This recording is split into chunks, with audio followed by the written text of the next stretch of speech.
aí, minha família, tá começando agora mais uma edição do programa Nazária. Eu sou Michael Riz e te levo para dar um rolê pelas periferias do Brasil. E no programa de hoje a gente vai conhecer os objetivos do movimento antiproibicionista, que é um movimento que está na resistência e na batalha por saúde pública, visando principalmente ter o acesso aos benefícios da erva medicinal cannabis sativa no Sistema Único de Saúde. Então, no Papo Nazária, a gente vai ter um especialista explicando os benefícios da erva, tanto na perspectiva da saúde mental, como também da saúde física. No Corre Nazária, a gente vai conhecer a iniciativa da galera do movimento antiproibicionista aqui no Brasil. E para fechar com chave de ouro, a gente te apresenta mais uma cria da Zária, uma pessoa que é referência e assim é luz para todas as periferias. Então chega junto, porque tudo isso é agora, é Nazária. Doutor Deus criou a natureza e também as belezas desta vida.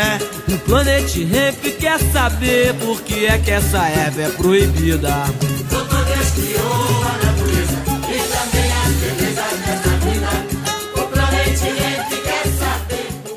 No Brasil, a prática de fitoterapia e homeopatia são reconhecidas como terapias medicinais complementares, que utilizam dos recursos naturais para a promoção de bem-estar e de saúde. E embora no Brasil o SUS garanta o atendimento médico e medicamento para toda a população, quando a gente fala dessas tais terapias, a gente sabe que é bem mais difícil o acesso, principalmente quando a gente está falando da galera que está na periferia. Então se liga que no Papo Nazária de hoje a gente vai conversar especificamente sobre isso, entendendo um pouco dessa grande confusão. Chega junto e bora bater aquele Papo Nazária.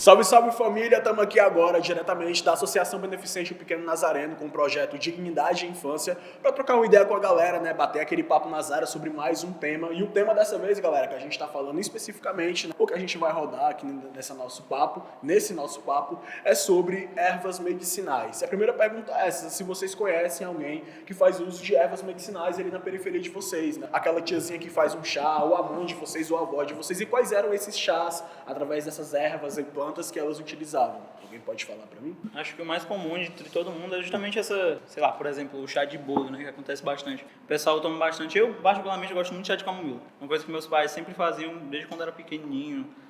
Fazia pra tomar, até mesmo comer com alguma coisa, é bom pra caramba. Minha avó, normalmente, quando eu e minha irmã ficavam doentes, aí ela fazia, não sei, eu acho que era chá de boldo também, só que ela enchia uma panela e pedia pra ir pro banheiro pra jogar nas nossas costas bem quente. Só pra melhorar, não era nem pra tomar. Olha, pelo visto, dentro da periferia existem vários tipos de formas de utilizar as ervas com meio medicinal, né, pô? Pelo visto. E galera, vocês estão ligados que isso acontece muito porque tá nas nossas raízes, né? Quando a gente vai ver, por exemplo, os povos indígenas, eles eram quem já utilizavam, né, as plantas e as ervas de forma medicinal, né? E não só isso também, né? O povo vinho de África, né? As pessoas negras que vieram, né? Essa diáspora africana também já utilizavam diversos tipos de plantas e ervas medicinais para esse uso, né? Mas tem uma erva bem específica que é muito conhecida dentro da periferia, né? É muito conhecida porque ela é, na verdade, esse assunto que a gente está tratando aqui agora, ele é um tanto tabu, né, para algumas pessoas, né? É um assunto polêmico, como a gente diria nos dias de hoje, né? Que é, querendo ou não, né, a cannabis sativa, né? Ou mais propriamente dizendo, a maconha, né? E eu queria saber de vocês se vocês conhecem, né? Porque a maconha ela é muito criminalizada, ela é muito, né, tida como droga, mas ela também é utilizada em diversos tipos de tratamentos medicinais. Eu queria saber de vocês se vocês conhecem, né? Quais são as doenças que, enfim, a maconha é utilizada de forma medicinal. No caso, a maconha, mas em si a cannabis ela realmente tem muita propriedade muito boa. Justamente pessoas que têm problemas de asma, por exemplo, até mesmo pessoas com espectro autista, elas fazem isso e realmente ficam mais calmas, elas relaxam mais o corpo, por exemplo. Eu fiz aqui uma lista, né, e a lista é gigantesca de problemas, né, como a própria epilepsia, né, que a galera utiliza o óleo para poder ficar bem, né, o Parkinson também, esclerose múltipla, o próprio autismo, como o Mano trouxe, né, pessoas que estão ali dentro do espectro, né, do TEA, como a gente fala, e até mesmo na perspectiva da ansiedade e da depressão, né, são formas que têm como utilizar o uso da maconha, né, como medicinal para poder reduzir esses problemas, né? E por incrível que pareça, né, uma das pesquisas que eu acabei achando aqui, que o próprio câncer, né, não cura o câncer, mas enfim, alguns problemas, né, gerados através do câncer podem ser minimizados através do uso ali da maconha de forma medicinal, tá ligado? E galera, eu queria saber se vocês sabiam disso, que dava para ir para essas várias doenças, né, utilizando nesses vários tratamentos. Queria saber se vocês sabiam disso e o que é que vocês acham, se isso deveria ser mais acessível para as pessoas, se essa informação deveria chegar mais e se esse próprio produto poderia ser mais acessível para dentro da periferia. Do meu ponto de vista, acho que realmente é alguma coisa que pode ser realmente muito útil. Definitivamente é muito útil, até porque qualquer pessoa que pensa, não, você já falar sobre um remédio, etc, que ajuda muito em doenças, como por exemplo, ele minimiza as dores, as causas do câncer, etc. Ninguém nunca ia pensar justamente que é a cannabis, ninguém ia pensar que é a maconha. E todo mundo, quando descobre isso, fica meio aquele tabu, assim, sendo forçado, querendo quebrar. E todo mundo sempre faz muita vista grossa justamente por causa que enxerga aquilo só como um problema. Então, no meu ponto de vista, seria realmente a conscientização e o estímulo ao uso medicinal realmente. É isso, minha família. Esse foi o Papo Nazaré, diretamente aqui da Associação Beneficente Pequeno Nazareno, com o projeto Dignidade e Infância. E nós, óbvio, estamos nas áreas. Pois é, primeiro pra gente falar sobre isso, a gente precisa saber por que a gente está lutando por algo que foi proibido, né? Então, a proibição, ela começa na época, né, da escravização, né? Os negros africanos saídos de África, arrastados para o continente brasileiro para trabalhar, usavam-se da maconha, inclusive, como um processo histórico de ritual da religiosidade. Esse processo no Brasil, quando chega, ele se transforma em um racismo que é estruturado durante décadas, que começam a proibir, né, as práticas da negritude, como samba, a capoeira e, consequentemente, a maconha. E isso impacta na saúde pública. Por quê? Porque esse impacto na saúde pública também faz com que a gente não possa ter os remédios à base da maconha medicinal, da cannabis, para poder tratar diversas doenças, né? Como agora a gente tem aí as pessoas, já mais de 350 mil pessoas no Brasil com direito a tratar com a cannabis medicinal. Então, o processo da proibição, ele impacta em todos os setores, na educação, na saúde pública, em qualquer processo que a gente vê da organização de sociedade, né? E por último, a saúde pública, pensando nisso, a gente precisa de regulamentação. Então, eu acho que os marcos importantes começam as pesquisas, né? Que começam muito na década de 70, 80, por conta depois da ditadura militar, das universidades e tal. Começam as pesquisas das descobertas do CBD, CB1 e CB2. E aí, depois das décadas de 2010, né, que a gente tem aqui os movimentos, né, que começam em prol da legalização no Brasil, como a Marcha da Maconha e várias outras. O movimento Marcha da Maconha no Brasil, mas começou pelos coletivos, né, de estudantes, de pessoas dos movimentos sociais, das mulheres, né. Para a gente avançar ainda mais no Brasil, a gente tem que encarar a política que a guerra às drogas faz, da repressão. A gente tem que entender que não é só a repressão, a gente precisa tratar a saúde pública, a educação, e não só a segurança pública, investir só em segurança pública, achar que só a polícia vai resolver, porque isso já é o caso, o que a necropolítica faz. É o braço armado do Estado, que é a polícia, e aí quem não tem direito a viver vai morrer, ou vai ser encarcerado, ou vai para a fila do SUS, porque não vai ter direito a tratamento digno a partir da cannabis para várias doenças. E entender que a gente só vai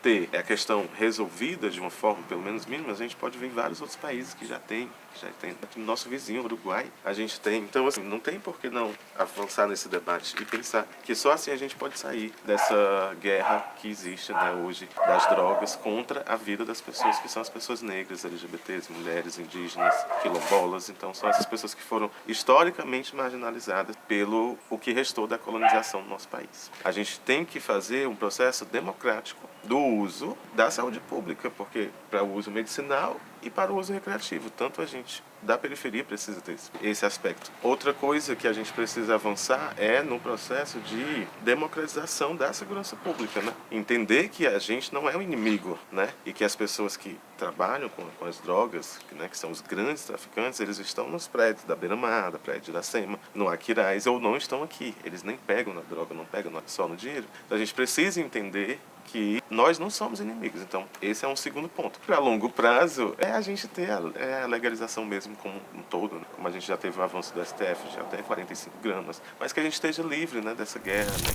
Se você deseja obter informações sobre os benefícios medicinais da cannabis e entender o processo de acesso ao medicamento, acesse o site da AMMI, Associação Brasileira de Pacientes da Cannabis Medicinal, no link ammi.org.br.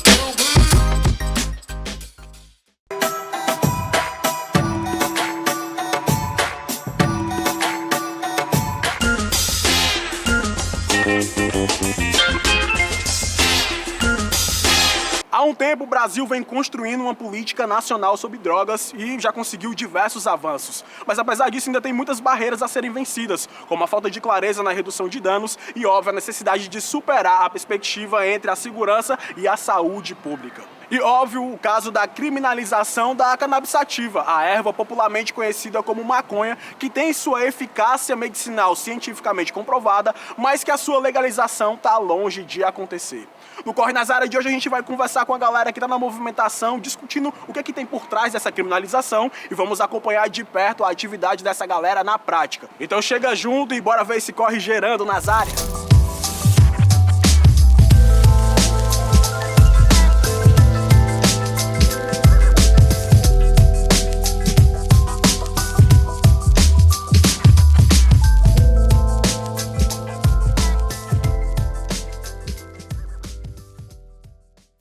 Eu acho que os maiores desafios hoje que a Marcha da Maconha tem é ser o principal movimento antiproibicionista que leva a população para a rua. Não é um debate fácil, é um debate complexo, interseccional, que tem que envolver todos os setores da sociedade para fazer a discussão. E aí o contraponto desse debate é uma resposta simples: internação, cadeia, morte. E quando a gente vai fazer o nosso debate, para conseguir ganhar a população, a gente precisa trazer todo o enviesamento histórico, toda a questão racial, todos os problemas que envolvem o uso de drogas e a política de drogas. Então acho que o nosso maior desafio é justamente fazer o debate, mas também é a nossa maior vitória. A gente está presente no Conselho Estadual de Política de Drogas, então a gente tem hoje uma turma de ativistas que faz política na cidade e que faz um debate sério. Não é à toa que o debate da política de drogas, que o debate da cannabis medicinal hoje também está dentro da Câmara dos Vereadores e da Assembleia Legislativa do Estado.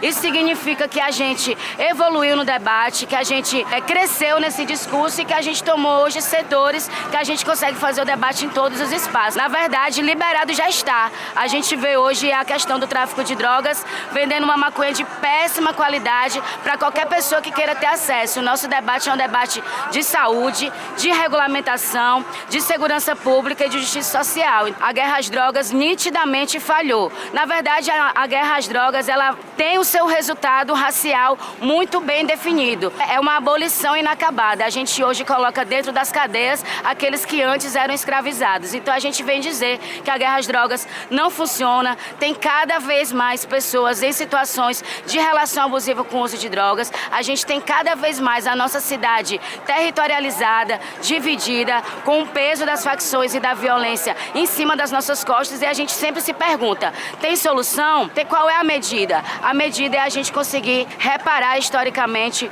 tudo que a guerra às drogas causou nos nossos territórios e poder fazer uma discussão verdadeira, uma discussão inclusive de pé no chão. A gente não vai conseguir tirar as drogas do mundo, mas a gente precisa aprender a lidar com elas da melhor maneira. Meu filho é uma criança que tem 10 anos, que tem uma síndrome rara, autismo nível 3 de suporte. Antes da cannabis, de ter acesso à cannabis, meu filho tinha automutilações, autoagressões, tricotilomania, e depois que nós tivemos acesso a essa terapia canabinoide, a gente passou a ter qualidade de vida, né? Olha, hoje o processo não é muito difícil. A mãe ainda leva essa alternativa para os médicos e essa alternativa ela é negada. No início eu tive esse acesso negado pela neurologista que acompanhava meu filho, e hoje ainda é uma grande busca das mães, né? Busca por informação que não tem informação, busca pelo remédio que também é muito caro, né? Só quem tem grana que pode pagar, e o meu acesso ainda é muito dificultoso. Hoje eu conto com a ajuda de associações, doações, vou lá e peço, então é mais ou menos esse aí a nossa via de acesso no hoje. O Alanzinho, ele parou de se mutilar, ele parou de se autoagredir, ele parou de me bater, de me morder, de me dar cabeçadas, ele parou de chorar porque ele tinha crises sensoriais gravíssimas. Então hoje a gente vive uma outra vida, né? A gente consegue ter uma vida social, né, mais ativa, a gente consegue sair, ir num barzinho, ir na casa de um familiar, fazer uma viagem. Então essa foi a grande mudança que a maconha trouxe para a nossa vivência. Hoje ele não é uma criança não verbal, mas ele consegue verbalizar a mamãe. O Alanzinho era uma criança, hoje ele é outra, cheia de vida. E a gente sabe aí que essa medicina só trouxe melhores aí para a vivência dele. Se você deseja acompanhar as ações do movimento antiproibicionista no Brasil, conheça o site da Rede Nacional de Feministas Antiproibicionistas, RENFA, no link renfa.org.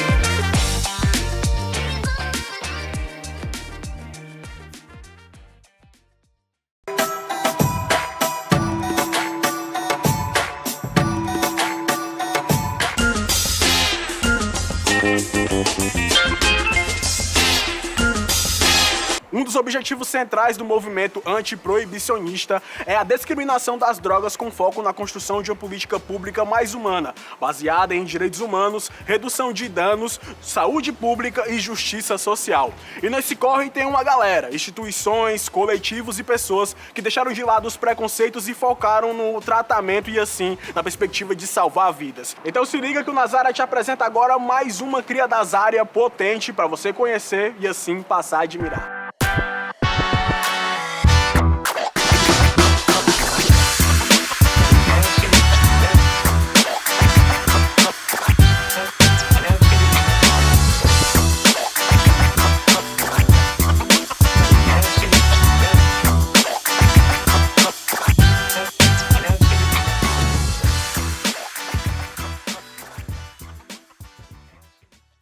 Em um contexto onde a política do Estado brasileiro de combate às drogas é acompanhado de operações policiais que atacam a população negra e aqueles que residem em favelas e comunidades pobres. O trabalho de prevenção e cuidado, como estratégia em detrimento às políticas violentas e segregadoras, é fundamental para garantir o respeito aos direitos humanos e ao fortalecimento da democracia. É nesse cenário de violações e racismo que há mais de uma década surge o movimento antiproibicionista brasileiro, sempre na construção coletiva de perspectivas e ações para uma política sobre drogas que seja críticas ao encarceramento em massa, à violência policial e ao genocídio da população negra. O nosso quadro Cria das Áreas de hoje homenageia mais uma importante militante desse movimento, chamada Ingrid Farias. Ingrid possui graduação em Ciências Biológicas pela Universidade Católica de Pernambuco e está concluindo o curso de Serviço Social. Ela já atuou como redutora de danos em programas governamentais, como coordenadora de projetos voltados para mulheres e drogas e articuladora política em diversas iniciativas. Ingrid é a coordenadora nacional da Rede Nacional de Feministas Antiproibicionistas e faz parte da Articulação Negra de Pernambuco e Coalizão Negra por Direitos. Ingrid é uma mulher negra, nordestina, periférica e mãe, nascida e atuante em Recife, Pernambuco. Sua militância começou há mais de 12 anos, com foco em políticas de redução de danos para pessoas que usam drogas, apoio à população em situação de rua e defesa dos direitos de pessoas trans e trabalhadoras sexuais. E é uma grande ativista antiproibicionista que, junto com outros defensores de direitos humanos, constrói esse movimento que enfrenta a estrutura racista de criminalização. Mulheres defensoras de direitos humanos, como Ingrid Farias, são alvos de assédio e de intimidações por meio de distorção de suas imagens, como uma forma de descredibilizar o seu trabalho na defesa do respeito à cidadania para as populações marginalizadas. Reconhecer o compromisso e empenho de militantes como Ingrid Farias é importantíssimo no combate às falsas narrativas que discriminam aqueles que atuam em prol da ampliação dos direitos humanos. Com o máximo respeito, o programa Nas Áreas de hoje deseja a Ingrid Farias as forças necessárias para seguir convicta na luta por uma política de drogas antipunitiva e reparativa. Expressamos nossa gratidão por seu empenho na construção do bem viver para todos, todas e todes. Então um salve para a Ingrid Farias, nossa cria das áreas de hoje. Muito obrigado.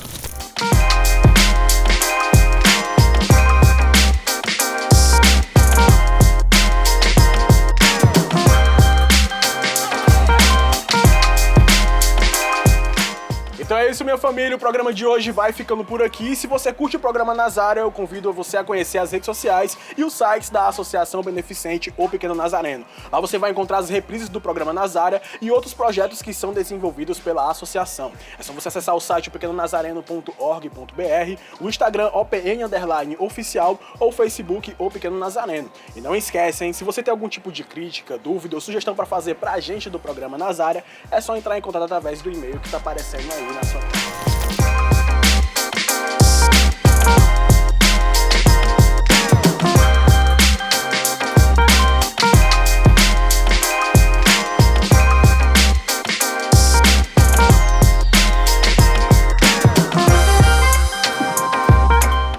Então é isso, minha família. Encerramos aqui mais um episódio do programa Nazária. Espero que você tenha curtido o tema de hoje, que ele tenha te ajudado a lidar melhor e a quebrar alguns estereótipos e preconceitos que você tinha sobre esse tema. E pra se despedir, a gente deixa um trechinho da música Garrafada do Norte, do grandioso Bezerra da Silva, juntamente com o Marcelo D2, que diz mais ou menos assim: e se Deus criou a natureza e também as belezas dessa vida, o programa Nazária quer saber por que é que essa erva é proibida. Um abraço a todos, muito obrigado pela companhia e até semana que vem. Doutor Deus criou a natureza e também as belezas desta vida.